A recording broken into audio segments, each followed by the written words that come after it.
Democratic Congressman from Illinois, Dan Lipinski, has filed a bill to prevent airlines from charging fees for using the bathroom. As part of the Comfortable and Fair Flights Act of 2015, it would prohibit airlines from adding yet another fee to the charges that they already have for snacks, boarding first, boarding second, getting off first, getting your ticket early, checking in online. Yeah, right. There's fees for everything.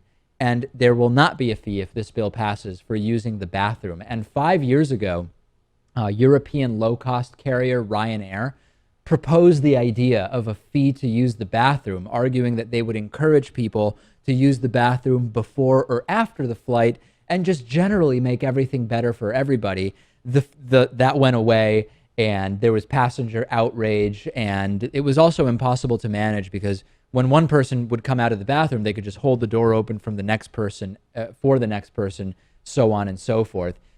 Currently, no airlines are charging for water that I know of, and I think that may not be allowed. Otherwise, you'd probably see airlines charging for water also. I think water has to be available to passengers. Yeah, I believe so. Imagine if on those long flights it wasn't. I mean, if you didn't have a card, yeah, you'd have to drink the water from the sink in those little bathrooms. Which says do not, I mean, it says non-potable water, Yeah. do not drink. It is, there's an interesting article I read about calculated misery on flights.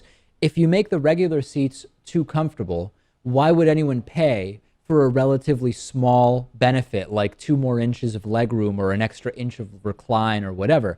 If boarding normally were less annoying, why would anyone pay to have a better boarding process? So this is a very calculated thing that airlines do. I agree, though, paying to use the bathroom would be over the line, and I think it absolutely makes sense to ban that. Yeah, this is a good bill. Unfortunately, the airline lobby, the auto manufacturing lobby, what have you, have successfully kind of quashed train plans and other modes of transportation in this country. They've gotten to this Congress, they've gotten to senators, representatives.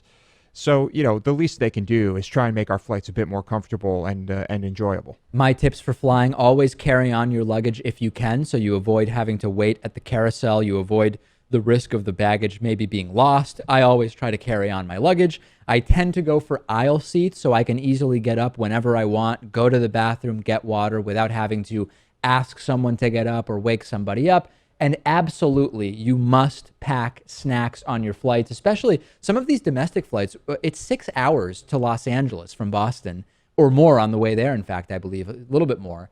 And on some of the low-cost carriers, it's a 6-hour flight with no snacks whatsoever. I mean, that's just crazy. So you must pack the snacks. Those are my tips, Louis, for traveling. Do you have any? I know sometimes you like to bring knives on the plane. Bring the biggest knife possible. See if you can get it through security. No, don't do that.